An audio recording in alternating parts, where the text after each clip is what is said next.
na rua, é o tema de hoje, fez todo o sentido falar consigo, porque lá está, tanto Eduardo como a Leonor têm conhecimento em primeira mão de quem são estas pessoas, por falarem com elas de 15 em 15 dias, não é? Neste momento, 15 em 15 dias, embora às vezes a frequência aumente, por exemplo, com os aniversários. Com os aniversários das pessoas que das vivem na rua. pessoas, exatamente, exatamente. Que engraçado. Portanto, se houver algum aniversário durante a semana, vão lá. Vamos lá. Fazem questão disso. A Leonor é a voluntária mais jovem da Conversa Amiga. Sou.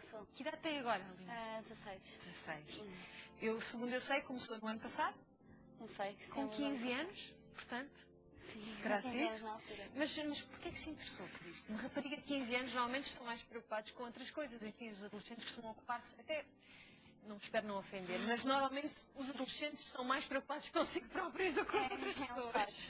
Eu penso que eu não seja assim também, não é? Somos sempre, todos nós, uma porção, pelo menos. Tem a minha parte. Mas acho que comecei... O voluntariado sempre foi uma coisa que me interessou. Não sabia muito bem, gostava de ter essa experiência. Surgiu a oportunidade através da minha melhor amiga que começou e que me ia falando entusiasticamente das coisas que estava a fazer e eu comecei a gostar da ideia e ela levou-me e eu experimentei e adorei. Ficou viciada. É uma espécie de um vício. Não é? Pode. É uma espécie de vício, mas acho que é um vício saudável. É dos bons. Este é dos bons. Este é daqueles que convém manter. Como é que foi a primeira vez que saiu então para a rua e falou com um completo estranho que vive na rua? Como é que tudo se passou? Essa era a dúvida que ia na minha cabeça, mas foi muito mais natural, muito mais espontâneo do que eu estava à espera, porque a associação primeiro já tinha contacto com essas pessoas, portanto eu não ia lá. Não estabeleceu nenhuma ponte nova, não é? Já exatamente. Mas fui muito bem recebida. Claro que é assim, acho que nunca vemos com grandes ou com nenhumas expectativas ao que vamos encontrar, mas tive uma agradável surpresa e quis continuar a ver, porque era uma realidade diferente e diferente de tudo que eu estava à espera e portanto... Eduardo ficou surpreendido quando viu uma rapariga tão nova a querer ajudar também? Sim, de facto, não é tão comum, mas nós temos desde os 16 aos 76 anos voluntários. Desde que consigam conversar, não é? Desde que consigam conversar com alguém? Ouvir, talvez, mais. Normalmente estamos muito ocupados a debitar. Exatamente, a que alguém nos ouça. Portanto, aqui é necessário que exista essa capacidade de saber ouvir. Eu fiquei muito contente quando a Leonor veio e temos outra voluntária também. Acho que é fundamental as pessoas participarem de uma forma geral, não é? seja com que idade for. Mas nas camadas mais jovens, acho que faz parte da própria sustentabilidade da sociedade. Nós podemos investir nessa preocupação pelos outros, não é? Se nós passamos num espaço de 30 a 35 anos em que aquilo que era a coesão da nossa sociedade era a família tradicional, deixou de haver, isto não é bom ou mau, é um processo que agora temos uma data de outros tipos de família, não é? Que isso também causa novos problemas, ou pelo menos novos desafios. Claro. Esta preocupação, se calhar, e crescendo na própria educação, e se calhar as escolas deviam estar mais viradas para este tipo de... Sim, incentivado. É uma forma, parece muito importante, de coesão e de saúde na nossa sociedade. Mas de uma forma espontânea e natural e que faça parte da nossa forma de estar. E não no sentido de salvador no sentido... Não, nada disso, exatamente. Não é? De uma forma natural, portanto, se cada um se preocupa um pouco, basta um pouco, alguém se irá, por sua vez, preocupar um pouco connosco. Portanto, é uma rede, não é? Pertencemos todos a esta mesma rede. Sim. Toda a gente ganha, parece-me. Tanto quem dá como quem recebe numa primeira instância. Quem dá recebe muito. Recebe muito, sem dúvida. E a Leonor sabe até quase mais do que quem recebe. Mas... Pelo menos da perspectiva de quem dá, parece, não é? Dá a sensação que não estamos a dar nada de especial e estamos a receber tanto. Isso é um bocadinho desconcertante até no início. Mas nós estamos aqui a falar da Conversa Amiga, mas ainda não explicámos uma coisa que eu acho que é importante explicar.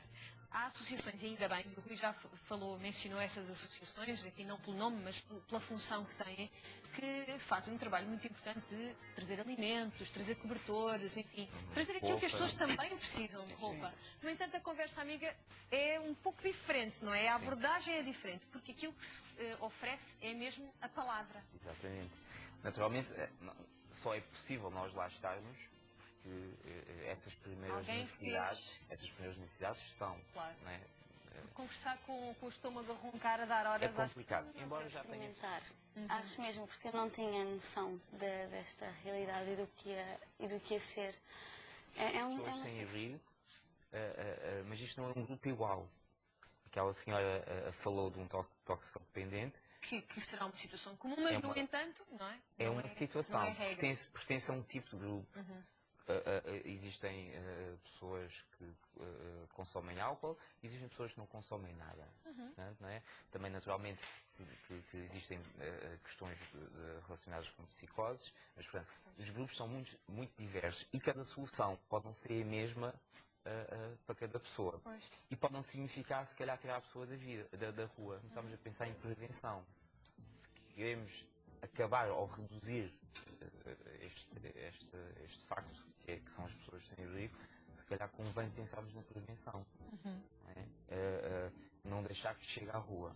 Se depois chegar à rua, naturalmente, teremos que ter meios para solucionar os aquele problemas caso, próprios de cada um. De cada um. Eu digo outra vez, e isso pode parecer um pouco contraditório, mas eu acho que nem sempre pode significar retirar da rua. Nem sempre.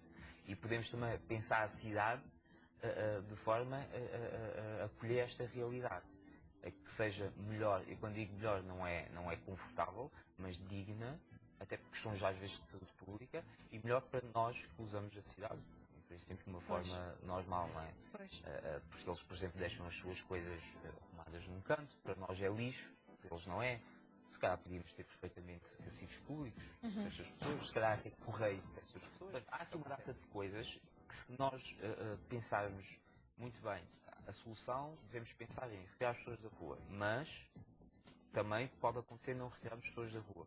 Pode não ser possível, ou não retirarmos logo. Uma pessoa que está há 5 anos na rua já é uma vida, já aconteceu muita coisa, portanto, ou investir na higiene das pessoas, portanto, criar isso não é higiene, tudo aquilo que seja um mínimo de dignidade, claro. e que até que numa situação em que a pessoa a desperte e que seja possível ajudá-la a sair da rua, claro. Ela já esteja, aquelas situações básicas já estejam minimamente cumpridas. Pois.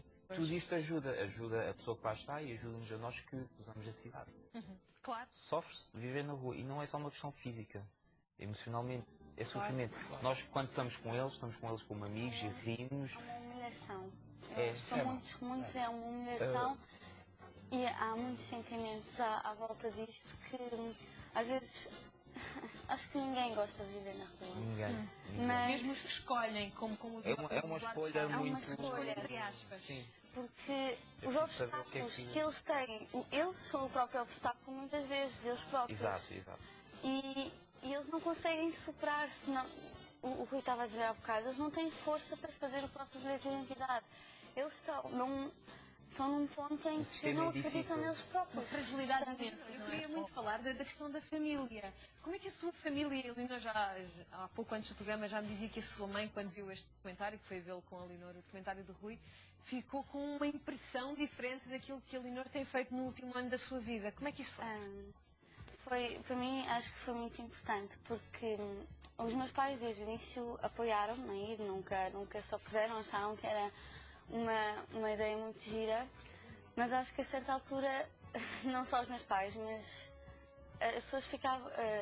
eu comecei mesmo a apaixonar por isto e a pôr isto acima de muitas outras coisas. Não era um hobby assim de passagem. Exatamente. Não deve ser. E começou a ser uma prioridade, e aí sim, não estou a dizer que se opunham, mas às vezes era mais complicado. Já porque é à noite, é a altura em que às vezes a família poderia querer ir jantar fora consigo, não é? Mas eu explicava, entendiam, mas é um conceito abstrato. Com o documentário do Rui, eu fui só com a minha mãe e tenho pena de ter ido só com a minha mãe agora. Podia ter levado toda a gente que me rodeia. porque foi mesmo, eu já disse isto ao Rui, é mesmo o que se passa, é o que eu encontro. É por aqueles motivos, não só, não é? Que eu gosto tanto daquilo que faço, porque é mesmo uma coisa de paixão. Estava aqui à questão da Leonor e da família, para que as famílias sejam um incentivo a que, principalmente as camadas mais jovens, participem em voluntariado, seja o qual for, onde e como, mas que seja um incentivo e não o contrário. Devia fazer parte da educação cívica de uma pessoa. Sim, não é? se a escola não está ainda virada para isso, então a família ao menos incentiva. Obrigada e felicidades para a Muito obrigado. vossa conversa amiga e para os vossos projetos também para o Rui.